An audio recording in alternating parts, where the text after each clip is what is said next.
This is Michael Ostrolenk, and I'm speaking with Bruce Fein, constitutional scholar, author, and former Reagan administration official. Good afternoon, Bruce. Thank you for inviting me, Michael. Certainly. It's great to see you again. We just finished the Republican National Convention.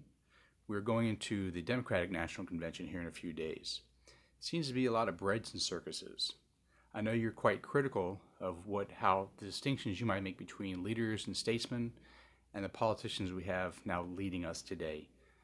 What are your thoughts on what you're seeing out of both the Democrats and the Republicans these days? It reminds me of a term that was created in the financial world many years ago, a non-bank bank. Here we have non-leader leaders who view their role as being a human weather vane and pandering to special interests, measuring the success of the United States simply by quantitative measures of wealth or how many people have insurance, failing to recognize that, as James Madison, the father of the Constitution, explained, justice is the end of civil society. Justice is the end of government. What does that mean?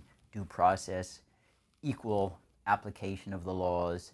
It means that we all have a fair opportunity on a level playing field to achieve what our attributes, aptitudes, endowments enable us to achieve. It means not going abroad in search of monsters to destroy and using predator drones without due process to invade sovereignty against persons who are not an imminent danger to our life or safety.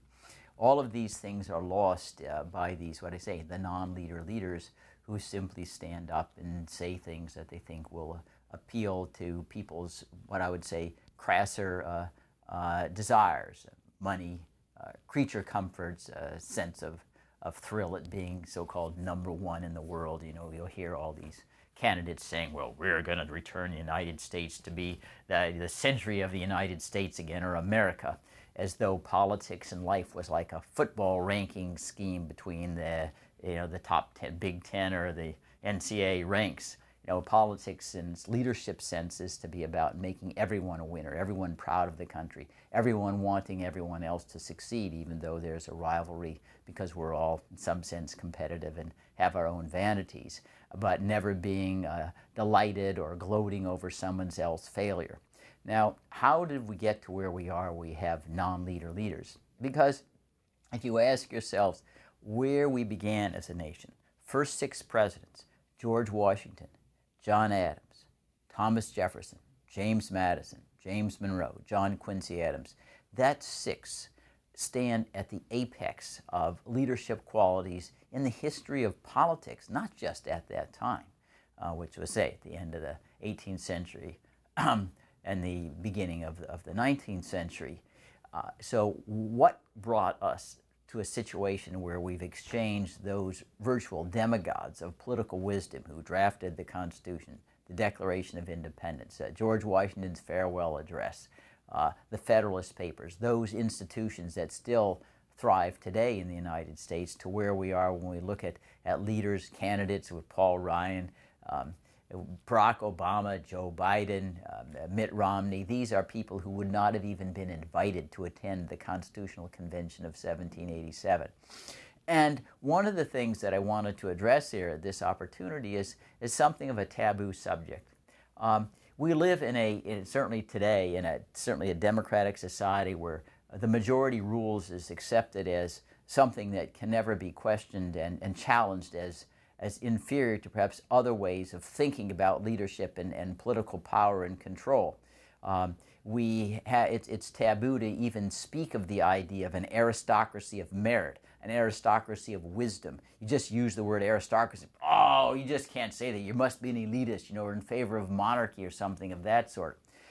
Because we've built into our culture this egalitarian idea that everyone is the same when it comes to their political knowledge and abilities, which is on its face preposterous. We're not all the same with regard to ability to play basketball like Michael Jordan, or center field like Willie Mays, or sing like certain Frank Sinatra, or play the piano like famous pianists.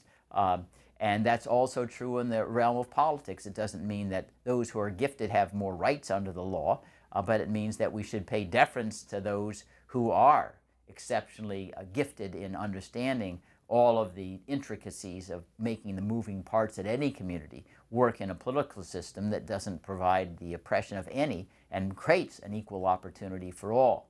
And just like a bell-shaped curve that exists for a whole host of factors in any kind of species, there's a bell-shaped curve, in my view, with regard to political aptitudes and abilities. That means most of the people are mediocre and really shouldn't be entrusted with the leadership challenges, and you have a small minority, because of their particular virtue, industry, unique gifts at birth or otherwise, that ought to be recognized as leaders. I say, these are the George Washingtons, these are the Winston Churchills, these are the Abraham Lincolns. And we no longer in the United States cultivate that kind of leadership because the political power is so spread. In part because the good thing that we've eliminated the limitations on the franchise that were unfair, but it simultaneously created this egalitarian ethic that did not permit pure greatness, what I call aristocracy of talent and merit, to rise and command popular majorities. So you have candidates typically going out and likening themselves to coal miners. They liken themselves to hockey moms and to Joe Sixpack and to plumbers. Now, there's nothing wrong about plumbers and ice hockey moms or things of that sort. They have, I fully respect their talents. Everybody has a role to play in life, but those are not people who have political abilities that are unique, that are indispensable to making a country understand and discern what is justice, and to make certain through the dispersal of power that no one part of society oppresses or tyrannizes over another. That is an enormously difficult proposition to achieve. And the greatness of our founding fathers was recognizing that they weren't dealing with an America that was exceptional because they had different DNA, that they were exceptional because they were more benevolent than other people. No, they understood that if men were angels, they wouldn't need to craft a government, and they need to make success rest on pitting ambition against ambition, recognizing that there wouldn't be in ordinary government institutions benevolent motives behind those who were exercising power, but they needed to create conflicting ambitions so that no one power would become dominating. That was their excellence. That was, if you want to call their exceptionalism, is to recognize the United States human species wasn't different or exceptional over those who were born in China or Afghanistan or Russia or elsewhere. The DNA is the same. And we need to get back, in my judgment, to a culture that accepts the idea, as readily as we accept the idea that Michael Jordan plays basketball better than you or me, that some people are more gifted politically than others because of their training, their charisma, their wisdom, their scholarship, and not to denigrate people who have great educational accomplishments, sort of scorn it like Rick Perry or Sarah Palin or Harry Reid.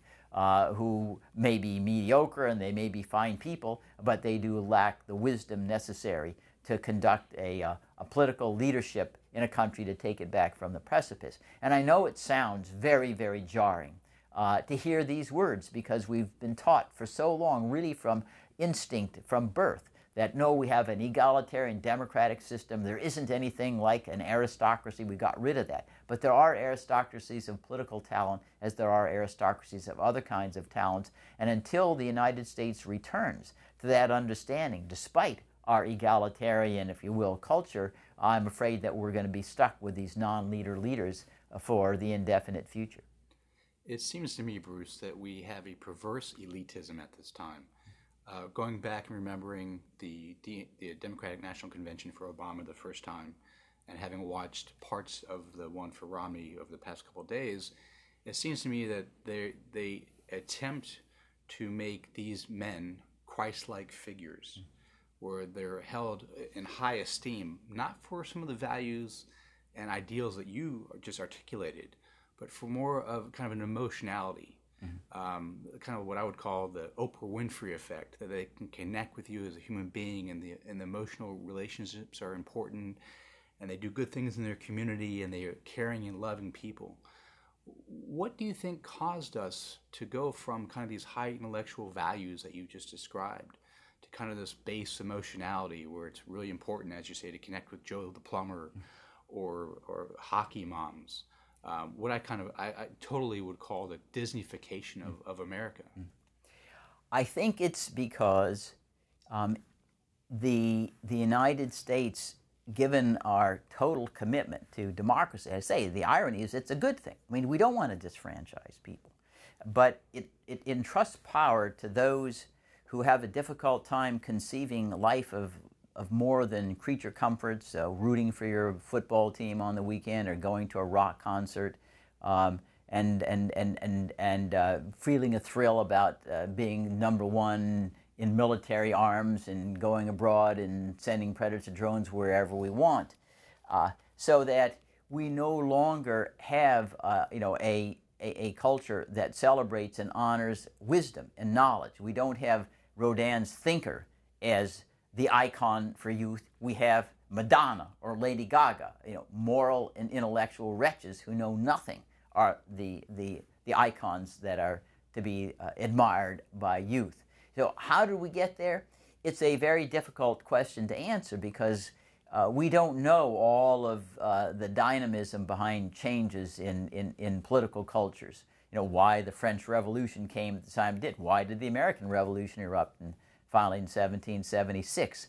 But in my judgment, there's no doubt that it is in part an unwillingness of leaders or those who should know better to risk even temporary defeat and tell a tale that's true, even if it's not flattering to everybody, because the sole desire is to court popularity and never say anything that anyone will be taken aback or be jarred at. And that just needs to be changed if we're to ever regain a true leadership. But you're exactly right. When we conflate political leadership with whether someone be kind to a neighbor or whether someone made a very great sacrifice in order to stay with a loved one in a time of great emotional crisis, those are great human qualities that I applaud. They should never be downplayed. They're not political leadership. Mother Teresa may have been worthy of every Nobel Prize ever conceived. Mother Teresa was not a political leader. And now we've gotten down into this sort of saccharine treacle sentimentality about, okay, if I can cry and I'm a good husband and a good wife, then I should be president. I mean, nothing could be more, the word is strong. That's lunatic. Being a good husband and being a good wife is not the same as being a president who has to master a far wider array of human motivations and understanding about how collectives work and the Machiavellian schemes that can be utilized to crush one group at the expense of another. All those things require enormous amount of sustained scholarship, reading about the hundreds of thousands of political communities that have existed from the Bible onward, recognizing what it is that can be said to elicit the better angels of our nature rather than the worst angels of our nature. It doesn't come by spontaneous combustion. It doesn't come by mixing it up with Joe Sixpack and having a beer. That doesn't help you at all. These things require sustained understanding, every bit as much as Einstein needed sustained examination of quantum mechanics to come up with E equals mc squared. He didn't go walking down the street and say, hey, E equals mc squared, I guess that sounds like a good formula.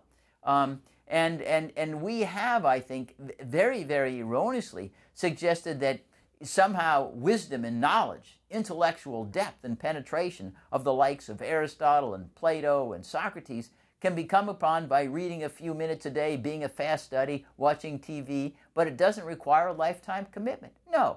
If you want to be Olympian, like we've watched in London recently, at the very top level of intellectual understanding and wisdom, you've got to practice every day in thinking, writing, pondering, questioning your premises, every bit as much as Mark Phelps was out there at 5 o'clock in the morning doing his laps. It doesn't come simply by sitting in chairs. And we no longer have the intellectual discipline to insist upon that, as a feature of our leaders. And I can tell you, being at where I've been 45 years in Washington, these issues that I've read, studied 40 years, you still learn insights into human nature and knowledge. And yes, maybe I didn't quite understand that aspect of why this might happen as opposed to that happened after I've read 20,000 books and thought about it forever. You never come to a point in wisdom where somehow you can't learn anything more. It's what Abe Lincoln said, a man who doesn't grow wiser by the day is a fool. And that's what we always need to keep in the forefront of where we are as a people. But I say right now, leaders in the United States political realm, it's a joke. We don't have leaders. We have cheerleaders, and we have people who could be very good, heads of Boy Scouts and Kiwanis. They may be able to know how to run companies and make a lot of money. But, Michael, the country wasn't built on the idea that the goal of government was to make everybody rich. The government was there to achieve justice, even-handedness, fair opportunities forever. Individual was the center of our constitutional universe. The government was marginal. We didn't go abroad to try to tell other people how to live their lives. And that's what we've lost sight of. Thank you, Bruce.